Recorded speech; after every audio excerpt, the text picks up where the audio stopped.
Hey team, tomorrow in the workout we're going to be doing a little bit of ground to overhead before we get to an AMRAP, which also is going to have some overhead work in it as well.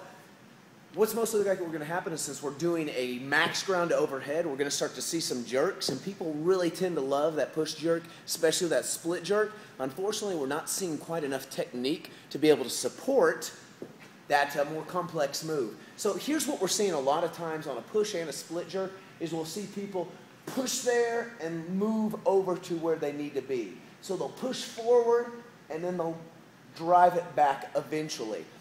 What that does is it keeps us from being able to hit our max potential weight. It definitely keeps us from doing that. It also adds a little bit of a compromised back in there, and it opens the door to injury. When we're hitting a jerk, be it push or split, we're driving this bar up, you have to land right where you're over your center of gravity, as though you could go down into an overhead squat. And if you're landing forward at all and then stepping into it, is what we like to see. We especially like to see this on the split jerk quite a bit. When we see this and then us fix it as we're going up, it's almost a guaranteed fail at a heavy weight or as a high reps when you get really, really fatigued. Okay, so that's going to miss. So the drill that we're going to do today, this is something that I've seen work quite a bit with the athletes that have really taken a step back to work on it with a lightweight PVC pipe, not a 45-pound bar.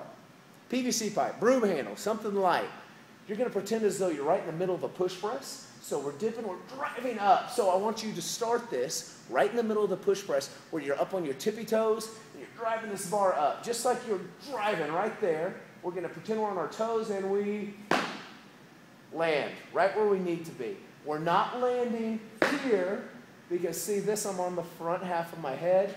We're trying to land right all the way back over our center of gravity. This can also be done with the push jerk. The goal is to try to land right back where it needs to be every time. Do this through repetition. You're going to see this little drill in the warm-up tomorrow. Hopefully it's going to allow us to get a PR on our ground to overhead, and then hopefully it definitely will help us out with that with the AMRAP that we're going to be doing tomorrow.